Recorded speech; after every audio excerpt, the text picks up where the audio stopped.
ఆ తప్పుడు మనిషి నా భార్యని లిఫ్ట్ అడిగింది. కడుపుతో ఉన్నాను, నొప్పులు అని చెప్పి కారెక్కింది. ఇలా రేటు, బిజినెస్ అని తనకి తగ్గట్టు మాటలు మార్చుకోవడానికి నా భార్య చెవి కమ్మల రేట్ అడిగింది. ఆ మాటల్ని ఇలా ఫ్యాబ్రికేట్ చేసి వినిపిస్తే కేసు రాస్తారా?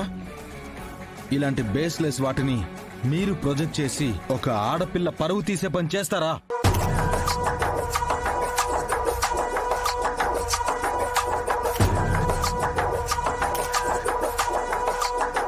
ఏయ్, నీ ఫోన్ ఇవ్వు. ఇవ్వు.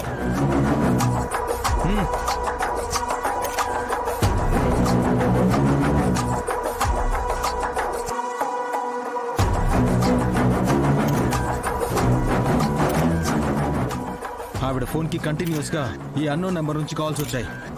వాట్సాప్లో ఏవేవో మెసేజ్లు వచ్చాయి. అవి కూడా డిలీట్ అయ్యాయి.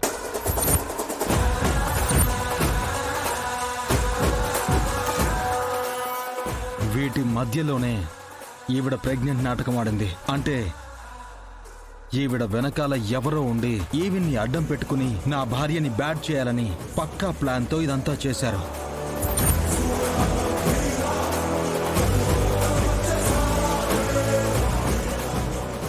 ఈ నంబర్ని ట్రేస్ చేసి చూసారా?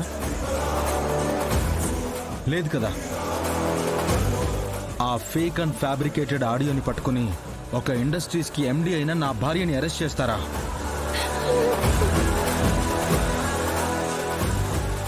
తను మాకు ఆ వ్యక్తితో దొరికింది, అరెస్ట్ చేశాం. అందుకు సాక్ష్యం కూడా ఉంది. అది కోర్టులో ప్రొడ్యూస్ చేస్తాం. మా పనేంటో మాకు తెలుసు. నువ్వు చెప్పాల్సిన పని లేదు. 1 గంటలో అవన్నీ కోర్టులో ప్రొడ్యూస్ చేస్తాం. ఏమైనా ఉంటే అక్కడ తెలుసుకోండి.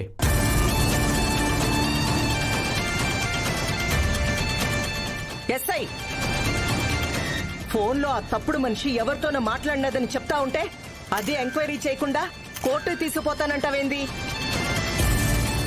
నువ్వు కూడా అమ్ముడుపోయినావా ఏంది? 1 గంట అఖిలాండేశ్వరి గారు, నేను అమ్ముడుపోయానా లేక ఆ అమ్మాయి అమ్ముడుపోవడానికి వెళ్ళిందా అనేది కోర్టులో తెలుస్తుంది.